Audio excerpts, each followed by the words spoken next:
Quelle est la meilleure méthode pour éduquer son chien, pour avoir un chien de rêve? Ça, c'est vraiment la question ultime à laquelle on va répondre aujourd'hui dans cette vidéo. Bonjour à tous, Camille Janissel, coach comportementaliste, éducateur canin, auteur, conférencière et formatrice.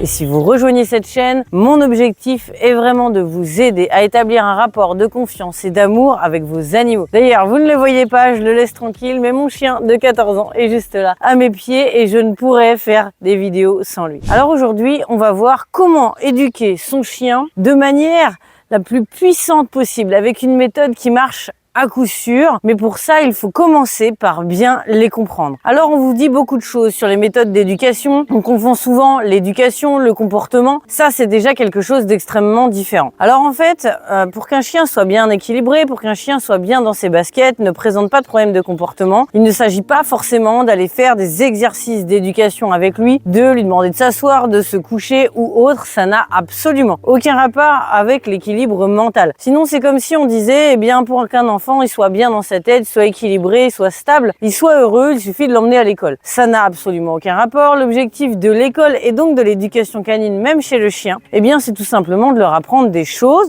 qui leur seront utiles au quotidien, dans leur vie de tous les jours. Aux chiens, évidemment, ce sont des choses qui leur seront utiles avec leur famille pour bien les intégrer dans la société humaine, pouvoir, par exemple, aller les promener, les rappeler en toute sécurité. Mais c'est tout. À aucun moment, cela va permettre de résoudre des problèmes de comportement. Cela n'a aucun rapport. Et là, nous, ce qui nous intéresse, c'est vraiment que votre chien puisse être dans de bonnes conditions, puisse être équilibré, puisse être stable, heureux et sain. Et vous verrez que rien que ça, eh bien, ça suffit à ce qu'il n'ait absolument aucun problème de comportement et à ce que votre chien soit heureux. Si en plus vous voulez lui apprendre des exercices, alors c'est ok, bien évidemment. Je peux vous en montrer d'ailleurs plusieurs, même dans d'autres vidéos. Mais le plus important est en réalité son mental. Et c'est pour ça que dans les vidéos, je vous explique beaucoup de choses. Je me concentre vraiment sur son mental, sur son bien-être, et ça n'a encore une fois aucun rapport avec l'exercice assis couché. Et je sais pourtant que pour vous c'est quelque chose qui est très représentatif, qui vous permet de dire voilà, on fait quelque chose sur le chien. En tout cas, c'est plus concret évidemment que le mental. Sauf que ça a beau être plus concret, on va pas faire un chien de cirque. Alors, quelle est la méthode pour bien éduquer son chien? En tout cas, j'ai une méthode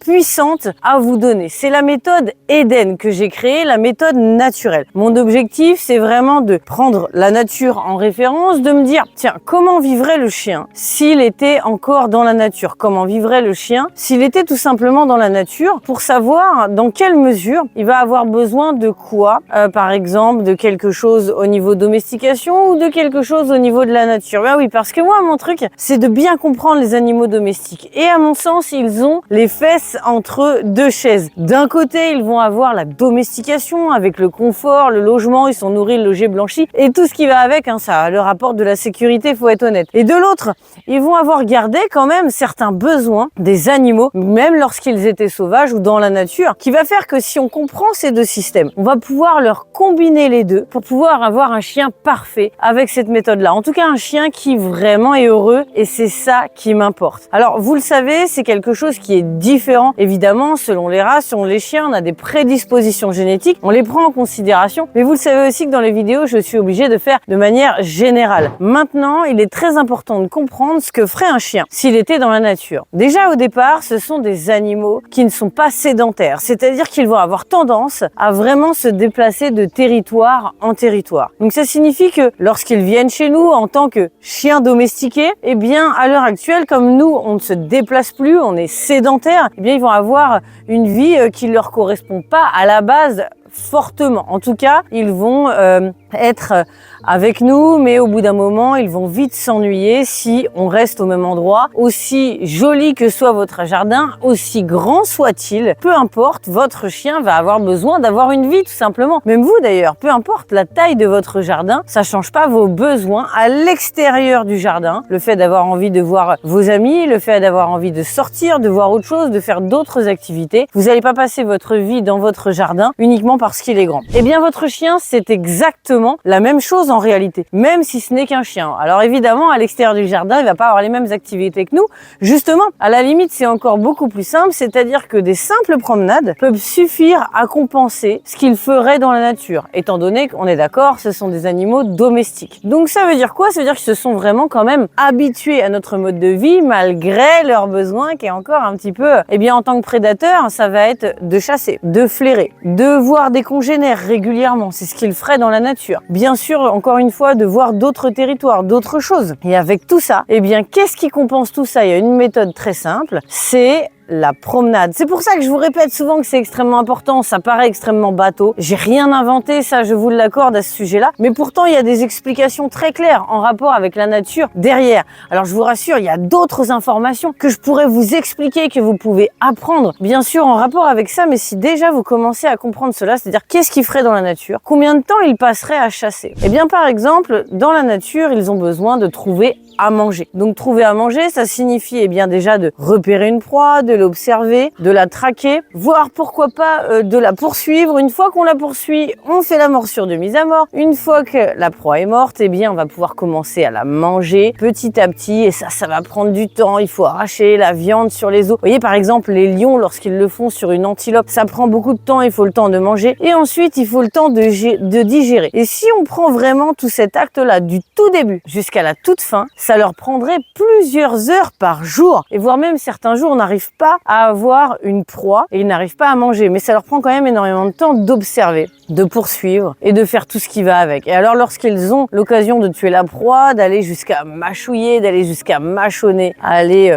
jusqu'à vraiment un petit peu lécher les os, tout ça, toute cette partie chasse est extrêmement importante et leur prend beaucoup de temps en fait finalement dans la nature. Et là, eh bien, c'est un petit peu comme si ils avaient gagné au loto. Ils ont plus besoin de s'enquiquiner, à aller au boulot en gros, à aller chercher à manger, à aller chercher des choses pour lesquelles ils vont avoir besoin évidemment pour vivre. Ils n'ont plus qu'à profiter et donc à rien faire. Mais c'est comme pour nous, si on se retrouve d'un coup sans rien faire, sans plus avoir d'obligation, eh bien qu'est-ce qu'on fait? Alors vous allez me dire oui, on a toujours d'autres activités ou autres. Oui, mais c'est pas si évident que ça. Regardez par exemple les grands sportifs qui ont vraiment eu une grosse carrière à s'entraîner du matin au soir. Leur vie tourne vraiment autour de ça. Eh bien, lorsqu'ils se retrouvent à la retraite, au bout d'un moment, ils vont pour la plupart faire ce qu'on appelle des dépressions parce qu'ils se retrouvent sans but, avec des activités ou des moments à vide dans la journée. Eh bien, c'est ce que vivent nos chiens en fait. Même s'ils ont été domestiqués, même s'ils sont habitués à nous, eh bien, on obtient ce qu'on obtient à l'heure actuelle, mais c'est pas encore non plus la folie par rapport à lorsqu'ils sont dans la nature. Alors vous allez me dire, oui, mais bien sûr, ils y gagnent avec la domestication. Ça, c'est sûr. C'est pour ça qu'ils en sont là d'ailleurs. Sinon, ils l'auraient pas accepté, hein. Les zèbres font ça très bien d'ailleurs. Sauf que eux, ils y ont gagné. Donc évidemment, ils l'ont accepté. Mais ça n'empêche pas qu'ils vont avoir des besoins à combler, que nous n'arrivons plus forcément à combler. Alors si déjà on commence à se poser cette question de qu'est-ce qu'ils feraient dans la nature, de quoi ils ont besoin et comment je peux compenser ça moi maintenant qu'ils sont avec moi et qu'ils sont domestiqués, eh bien je peux vous assurer que si déjà vous comblez ces besoins-là, vous allez avoir un chien vraiment détendu, vraiment serein, équilibré et heureux. Et pourtant c'est extrêmement simple, ils en demandent pas autant que nous. Ils vont simplement au travers de certaines balades, au travers du temps qu'on va passer avec eux, des activités qu'on va leur proposer, eh bien ça va suffire pour eux